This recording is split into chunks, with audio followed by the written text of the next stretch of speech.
All right, everyone. Welcome back to the Yeti Podcast. Today we have two special guests. We have first Nico, future firefighter, and Orlando, future soccer player. So, Nico, would you like to introduce yourself? What's up, guys? Nico here, New York Jets diehard fan. We're going to the Super Bowl this year. Orlando, you want to introduce yourself?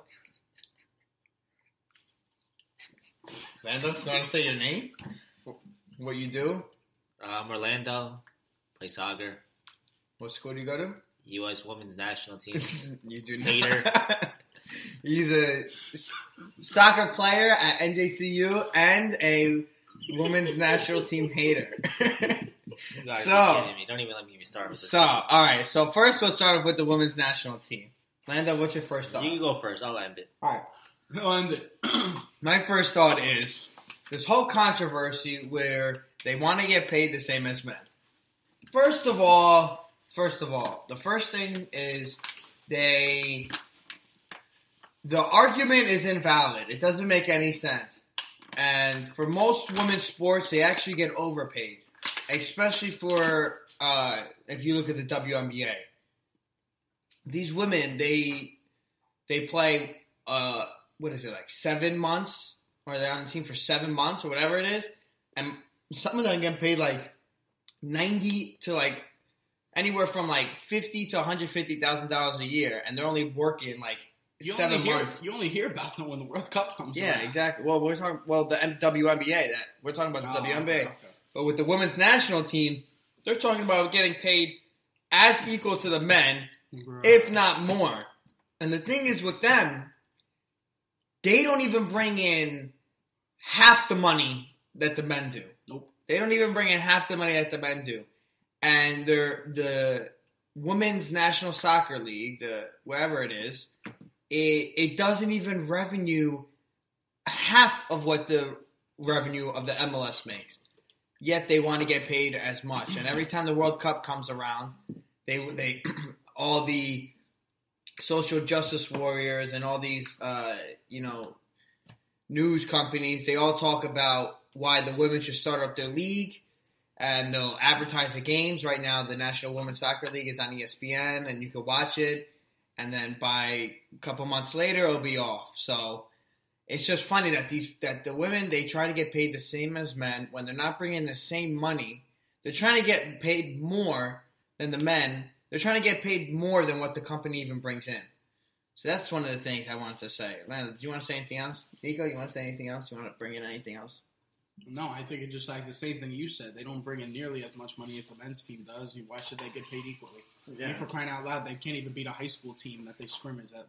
Oh, yeah. There was reports that 2 months before the World Cup, they faced a U15 soccer team from Texas, and they lost 5-2. That was like a practice game before the World Cup, they can't and they lost 5-2. So U15 and they want to get paid as much as the men's national team. Come on, man. I don't know. And they also lost another high school team too. Lando, what did you want to say? You want to add in something? Listen, I had no problems with the U.S. Women's National Team until they played Thailand. 13-0. At best, they're a Division II school.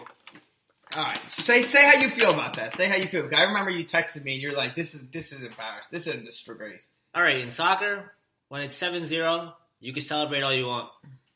After 7-0, after you score, you keep racking the score up. But after you score, you just go back, pretend it's nothing.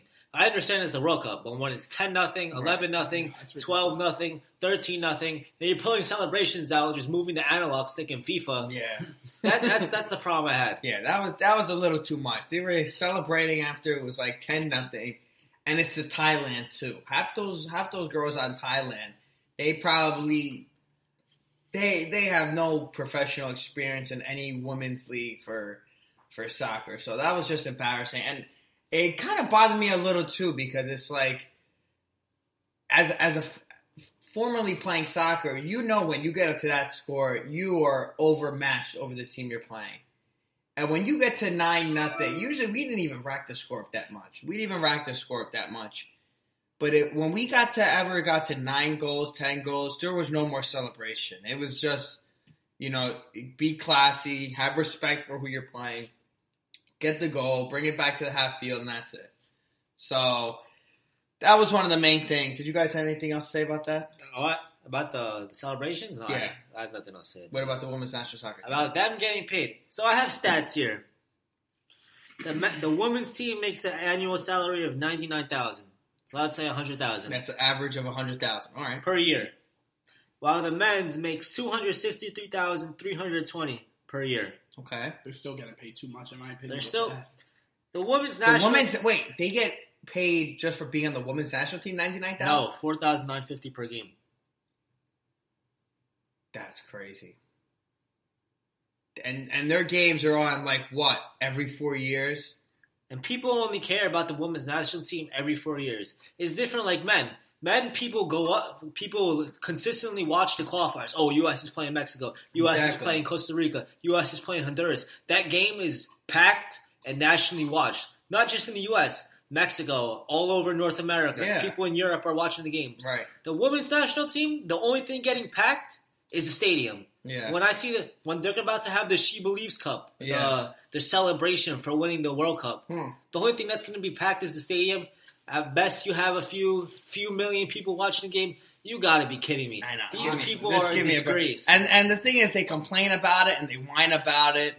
And in reality, the numbers prove what they're getting paid. But yet they still complain. And that's what a lot of people are doing today with these teams. But any other thoughts about the women's national team? After the World Cup, I'll give it most a year that people care about. Like right now, they're trying to promote the games on ESPN Plus. I've never even heard of it once. Right now, they're trying to promote the games on ESPN Plus, meaning you have to pay $5. Right. One, the stadium. Who the heck is paying $5 to watch? I would have paid $1. One, the stadium's not even packed. Two, I wouldn't waste 5 minutes of my life watching. Well, this is the thing. Hold on. This is the thing. Would you rather have your favorite women's national soccer team win their championship for their league, or would you rather have $5? That's the main question. At this point, I didn't even want them to win the World Cup because they were winning 13. Yeah. Don't even get me started with England and France. I know. England outpossessed U.S. the whole game, outplayed them the whole game. Choked on the penalty. 2 attacks, U.S. scored, and you have some bum on England. I forgot who it was, but Rachel Daly is one of the best players in the world. Yeah. She's supposed to be taking the penalties.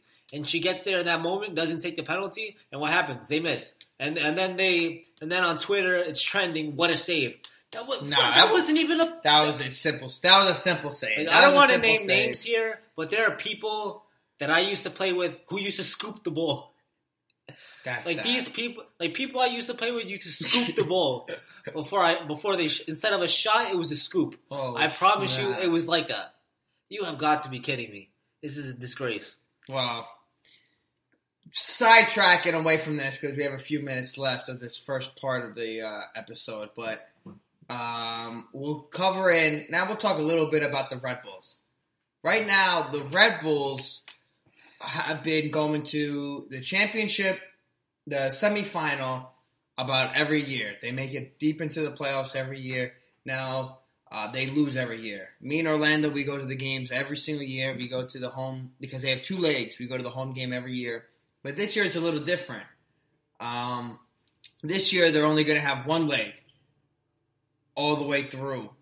So that's going to be a bit of a turn. Who knows if the Redbulls will even make it into...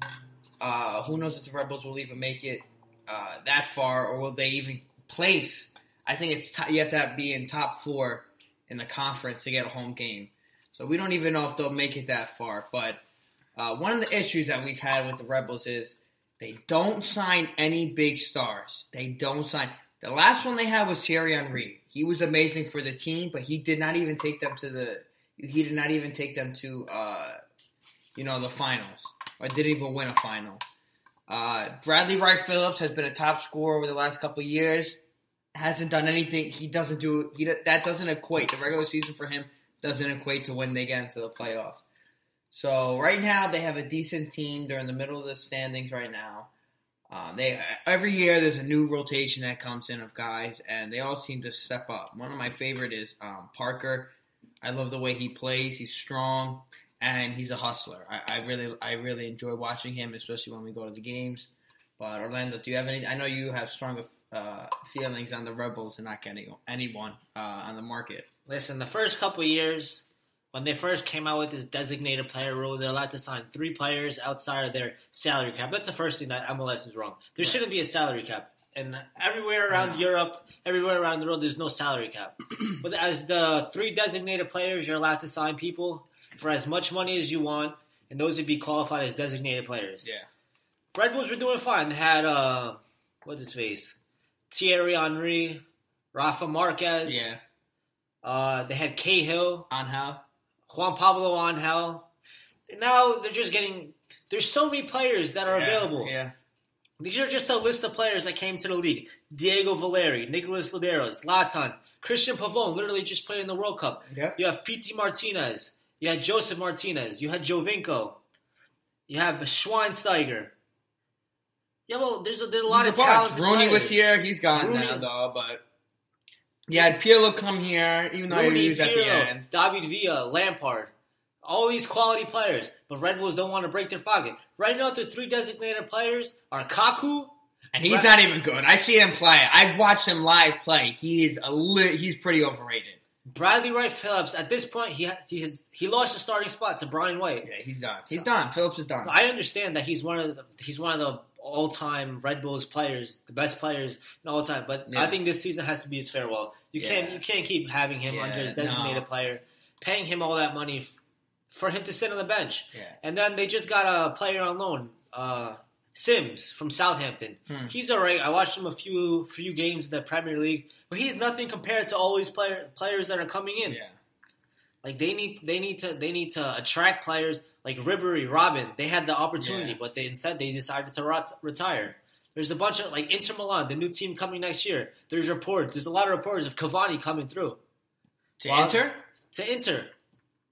Cavani might be the first big signing to Inter. And there's a lot of players. Inter just signed Lukaku? Inter Milan. Oh, okay. Wait, they're creating a new team? Inter Miami. Oh, I didn't know they're making another Miami. They're making David Beckham's Florida team? Oh, that's right. David Beckham's team. Right. Wait, Cavani might come here? There's reports Cavani's going to be the first player. If Cavani comes here, he might be one of the best players to play in the MLS. He's a top player he's definitely a top striker in the world. Yeah, he is. And how old is he? 32? 30, up there. He could play a good 4 years here. Yeah, he would probably be one of the best MLS players. I'm saying the Red Bulls, they need to attract somebody because right now, if you go to the games, the stadiums aren't as packed as they used to be. Yeah. Red Bull Arena is pretty much quiet, especially when Red Bulls play one of these Mexican teams. It's basically like a Mexican home game. I know, it's ridiculous. I hate seeing that stuff when there's an American team playing home and the stadium's filled with foreigners. I just don't like that from foreign teams. I don't like that. I like when we play in Red Bull Stadium, our stadium should be filled with Red Bulls fans. Like, there's so many young players right now that need a chance, an opportunity to play in South America, but the Red Bulls just don't want to do it. They don't want to spend the money. Yeah. Well, it's the same. Most New York teams, you look at the Jets, you look at the Mets, and you look at the Red Bulls. They're New York. It's a New York market. It's one of the biggest markets in the whole entire world. And yet, the owners and the organization, they don't want to spend the money to get these players.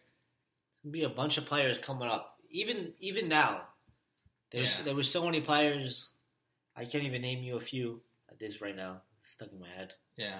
No, there's a bunch. There's a bunch of young players coming up, but even Atlanta. Atlanta had Almiron. Right now they have Pity Martinez. He was voted the best player in South America.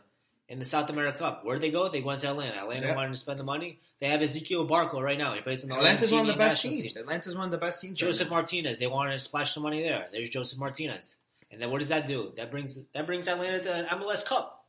And they just won this new cup that they created. And that's the problem with the Red Bulls. The Red Bulls don't have a quality player to bring them to the top. The past 7 years, I've been to a Red Bulls playoff game. Past 7 years, what happens?